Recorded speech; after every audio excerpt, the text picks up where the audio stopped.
Parliament ఎన్నికలు సమీపిస్తున్న వేళ బీజేపీ తన వ్యూహాన్ని మరింత స్పీడప్ చేసింది. ప్రచారానికి ఇప్పటి నుంచే పార్టీ అగ్రనేతలను తెలంగాణకు తీసుకువస్తోంది. ఇప్పటికే విజయ సంకల్ప యాత్రలో పాల్గొంటున్న నేతలు రాష్ట్రానికి ప్రధాని మోదీ సహా జాతీయ స్థాయి నేతలందరినీ తీసుకువచ్చేందుకు సిద్దమవుతోంది. ఎన్నికల షెడ్యూల్ ప్రకటించడం కంటే ముందే ప్రధాని తెలంగాణ పర్యటన ఉండనుంది. మార్చి ఫస్ట్ వీక్ లో మోదీ రాష్ట్రానికి రాబోతున్నట్లు కూడా సమాచారం. ఈ టూర్ లో భాగంగా పార్లమెంట్ ఎన్నికల శంఖారావాన్ని మోదీ పూరించబోతున్నారు. ఇక మరోవైపు ఈ నెల 24న కేంద్ర హోంశాఖ మంత్రి అమిత్ షా తెలంగాణకు వస్తారు. పార్లమెంట్ ఎన్నికల వ్యూహాలపై ఆయన వివరించే ఛాన్స్ ఉంది.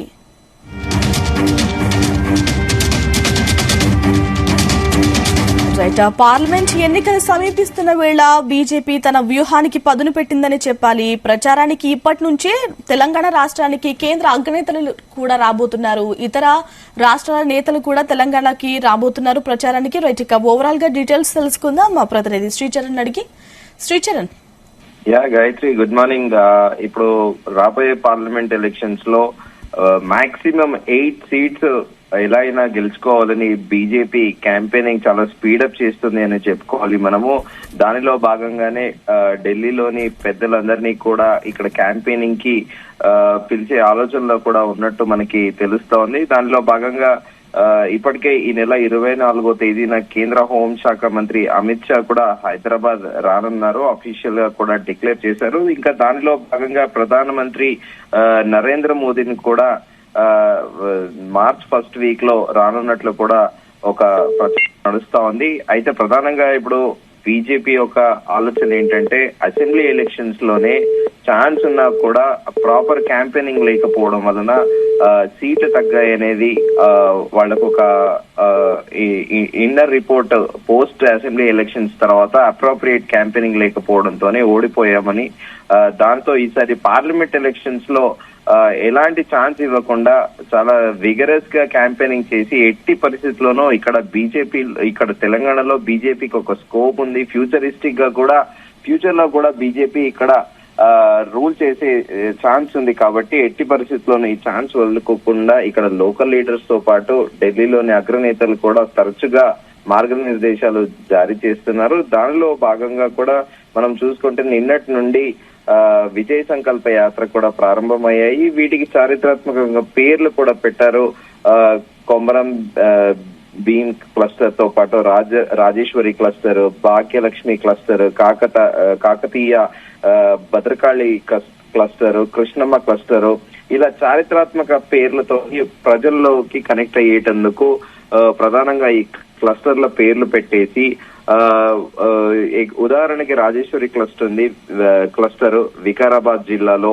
సో రాజేశ్వరి క్లస్టర్ తోని అక్కడ ఆ క్యాంపెయినింగ్ కి ప్రధానంగా గోవా చీఫ్ మినిస్టర్ ప్రమోద్ సావంత్, ఇలా డిఫరెంట్ గా ఒక్కొక్క క్లస్టర్ కి ఒక్కొక్క విఐపిని అదర్ స్టేట్ చీఫ్ మినిస్టర్స్ ని పిలుస్తూ క్యాంపెయినింగ్ చాలా బాగా చేయాలనేది ఒక మెయిన్ అజెండాగా బీజేపీ పార్టీ పెట్టుకుంది. అయితే గత అసెంబ్లీ ఎన్నికల మాదిరిగా ఈసారి ఉండకుండా వచ్చిన ఆపర్చునిటీని యూటిలైజ్ చేసుకోవాలని మాత్రము ఇటు హైకమాండ్ కూడా పదే ఇక్కడ స్థానిక నేతలకు కూడా మార్గనిర్దేశం చేసింది. అయితే ప్రధానంగా ఇక్కడ మోదీ, అమిత్ షా అనే ఇద్దరు ఈ నెంబర్ 1, నెంబర్ 2 గా ప్రస్తుతం బీజేపీలో చెప్పుకునే వీళ్ళిద్దరు కూడా దేశవ్యాప్తంగా జరిగే ఎలక్షన్స్ లో స్టార్ క్యాంపెయినర్లు అని మనం చెప్పుకోవాలి. ఎందుకనంటే ప్రైమ్ మినిస్టర్ నరేంద్ర మోదీ ఇప్పుడు గ్లోబల్ గా ఒక రెప్యుటేషన్ కలిగిన లీడర్ గా కూడా నరేంద్ర మోదీకి ఇండియన్ ప్రైమ్ మినిస్టర్ గా గ్లోబల్ గా కూడా ఆయనకు ఒక మంచి ఫెమిలియర్ పర్సన్ అయ్యారు. ఆయనే ఎవ్రీ ఇయర్ ఒక ఫోర్బ్స్ అనే మ్యాగజైన్ కూడా రిలీజ్ చేస్తూ ఉంటుంది. Most familiar persons in the world అని గడిచిన 3 ఏళ్లుగా వరుసగా ప్రైమ్ మినిస్టర్ నరేంద్ర మోదీ పేరు కూడా దాంట్లో ఫోర్బ్స్ మ్యాగజైన్ లో లిస్ట్ అవుతా ఉంది. అయితే దాంట్లో ప్రపంచ వ్యాప్తంగానే పేరు గణించిన ప్రైమ్ మినిస్టర్ నరేంద్ర మోదీ ఇప్పుడు దేశవ్యాప్తంగా కూడా అయోధ్యలో బాలరాముడి ప్రాణ ప్రతిష్ఠ జరిగాక మోదీ వల్లే ఇది సాధ్యమైందని కూడా ప్రజలందరూ కూడా నమ్ముతున్నారు, ప్రధానమంత్రి మోదీ వల్లనే. సో దానిలో భాగంగానే ఆయన తెలంగాణలో క్యాంపెయినింగ్ చేస్తే ఇంకా బీజేపీలో ఇంకా హుషారు వస్తుంది, ఇంకా వీళ్ళు కూడా ఒక ప్రచార జోరు పెంచొచ్చు అనే ఆలోచన ఉంది. దానితో పాటు మనం కేంద్ర హోంమంత్రి అమిత్ షా విషయానికి వస్తే చాలా అగ్రెసివ్ గా ఉంటాయి ఆయన స్పీచెస్.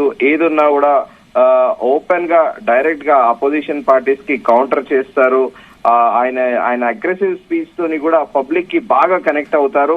వీళ్లతో పాటు యూపీ ముఖ్యమంత్రి యోగి ఆదిత్యనాథ్ కూడా ఇలా స్టార్ క్యాంపెయినర్లందరినీ పిలిచి మళ్ళీ ఇక్కడ ఒక ఊపు తీసుకురావాలి అనేది ఒక ప్రధాన లక్ష్యంగా బీజేపీ భావిస్తుంది. అయితే ఇప్పటికైతే ప్రస్తుతానికైతే వాళ్ళ స్ట్రాటజీస్ లో భాగంగానే ఈ విజయ సంకల్ప యాత్రతో పాటు ఇటు హోమ్ మినిస్టర్ ని, ప్రైమ్ మినిస్టర్ ని కూడా ఎలక్షన్ క్యాంపెయినింగ్ కి పిలవడం జరుగుతోంది. గాయత్రి, శ్రీచరణ్, మీరు అన్నట్లు అంత చరిష్మా ఉన్న నేతలు, అది ఎవరి పార్టీ కూడా ఒప్పుకోవాల్సిన విషయమే. కానీ ఆ చరిష్మా తెలంగాణలో ఓట్లు వేయించడానికి మాత్రం ఇప్పటి వరకు ఎప్పుడు యూజ్ అవ్వలేదు. మరి ఇప్పుడు ఈ ఎలక్షన్స్ కి ఎలాంటి స్ట్రాటజీలు ఉండే అవకాశం ఉంది బీజేపీ పార్టీ నుంచి? గాయత్రి, బేసిక్ గా థింగ్ ఏంటంటే ఇక్కడ బీజేపీ అనే పార్టీ గడిచిన కొద్దేళ్లుగా గ్రాడ్యువల్ గా ఓట్ బ్యాంక్ అనేది పెరుగుతుంది అని చెప్పాలి. 2019 పార్లమెంట్ ఎలక్షన్స్ లో అన్ఎక్స్పెక్టెడ్ గా అసలు బీజేపీకి 4 పార్లమెంట్ సీట్స్ వస్తాయని కూడా ఎవరు ఎక్స్పెక్ట్ చేయలేదు. బేసిక్ గా అప్పుడు టీఆర్ఎస్ వేవ్ చాలా బలంగా ఉండే స్టేట్ లో.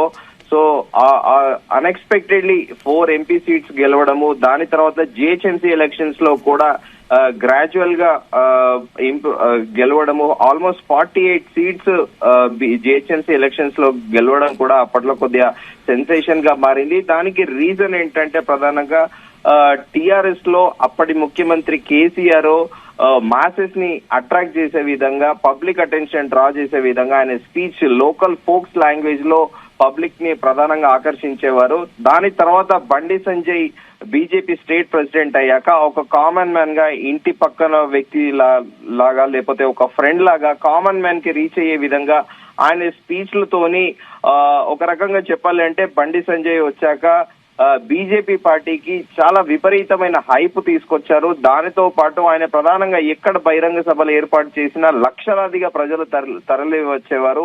సాక్షాత్ ప్రధానమంత్రి కూడా ఒకసారి పరేడ్ గ్రౌండ్స్ లో జరిగిన బహిరంగ సమావేశంలో కూడా అందరూ చూస్తుండగా కూడా అప్రిషియేట్ చేశారు, చాలా బాగా ఏర్పాట్లు చేశారని. సో ఇలా డిఫరెంట్ గా తమ స్ట్రాటజీస్ ని ఇంప్లిమెంట్ చేస్తూ స్ట్రాటజికల్ గా ఓట్ బ్యాంక్ ని పెంపొందించుకుంటూ వస్తున్నారు. కానీ ఈసారి మాత్రం బీజేపీ ఇదే ఇప్పుడు ఏదైతే క్యాంపెయినింగ్ చేస్తుందో ఇలాగైనా విగరస్ గా క్యాంపెయినింగ్ చేస్తే మాత్రం డెఫినెట్ గా ఈసారి 8 to 10 పార్లమెంట్ సీట్స్ వచ్చే అవకాశం ఉంటుందని పొలిటికల్ ఎక్స్పర్ట్స్ చెప్తున్నారు. గాయత్రి, 4200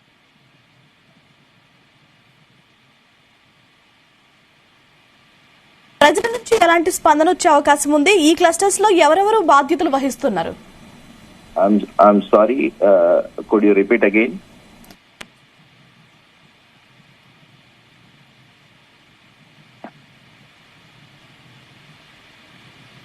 Gayatri?